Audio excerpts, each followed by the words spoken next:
Hello everyone, welcome to the fundamental analysis tutorial series for forex traders. So let's get started for today's topic. Today we are going to talk about stagflation. So what is stagflation? Stagflation is a macroeconomic environment in which the inflation rate is high, the economic growth rate is negative, and the unemployment rate is high. And what are the reasons that stagflation happens or stagflation triggers? So there could be multiple reasons. For example, bad economic policies and to money supply. There's a lot more money in the market. Higher taxes, slow economic growth, low GDP, higher unemployment and higher inflation, and low consumer spending. So these are some of the reasons due to which the stagflation triggers. So let's look at stagflation in more detail.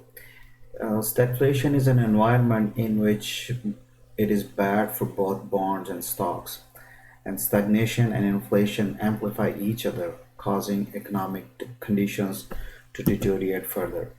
And one of the first things that can happen to a currency is the effect of stagflation. Whereas a recession is a sustained decline in economic activity, stagflation is a sustained decline in economic activity combined with sustained high inflation. And the only solution to avoid stagflation is to increase the productivity without further inflation. So this is a picture that can rightly depict what a stagflation is, courtesy from investopedia.com. It is an economic cycle characterized by slow growth, a high unemployment rate, and high inflation. So now let's look at a comparative analysis between inflation and stagflation. So in inflation, inflation is high, and in stagflation, inflation is also high. So that's common. But in inflation, economic growth is also very high, whereas in stagflation, economic growth is very low. And in inflation, employment is high, whereas in stagflation, unemployment is high. So this is a kind of a comparative analysis between inflation and stagflation. So now let's briefly look at inflation, as stagflation and inflation are both closely related and linked to each other. So what is inflation?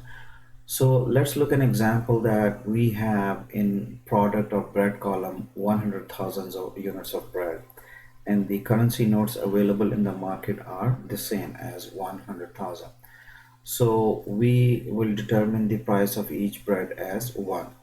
Now what happens? The central bank prints more money and bring more currency notes into the system, whereas bread is the number of bread is the same, and now the number of currency notes are double. Before it was 100,000, now it is 200,000. So the price of the bread will be determined as 2 units per bread. Now again, what happens? The central bank prints more money and brings into the market. Now it prints another 300,000, and now the total printed money in the market is 500,000, whereas the amount of bread, the quantity of bread is the same as 100,000. Now, because there is more money, more currency notes in the market, now you will get one bread at a price of 5 units of currency notes.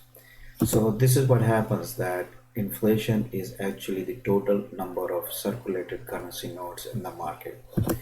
And when central banks prints more money, it increases inflation, and the excessive supply of currency notes reduces the demand or the value of the currency. So this was a bit of inflation introduction with the stagflation, as both are interrelated with each other. And that's about it. See you next time. Have a good day. Bye bye.